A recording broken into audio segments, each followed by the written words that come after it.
men bilan gonorarni shunaqa talashganlar. Hammasiga ko'z yumib, unaqa puli qanchasi chiqib ketdi. Ya'ni mana bu sovug'i men so'z bilan tasvirlab bera olmayman. Eng qiyin joy qayerda bo'ldi aynan telmani?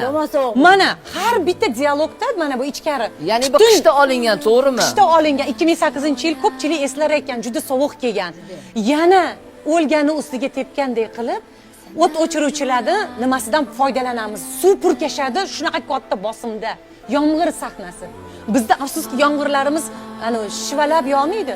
Haligi bosim bilan berishadi. O'zi sovuq. Yana ustimizdan quyadi. Haligi yomg'ir yog'ib turgan go'yo bo'lishligi. Shunaqa qiynalganman. Men bunaqa qiynalganimni esla olmayman. Va yana bitta kino bor. Haligi Dardim Etvali Zabarjat degan kino bor. Erkin Azam qalamiga mansub.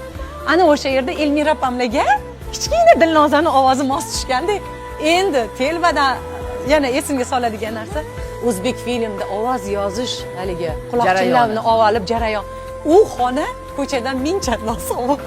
Ko'pchilik bizani bunaqa mashaqqatlarimizdan bexabar, lekin ko'p narsaga ko'z yumamiz, ko'p narsadan kechamiz va shunaqa aziz bo'lib yursak kerak.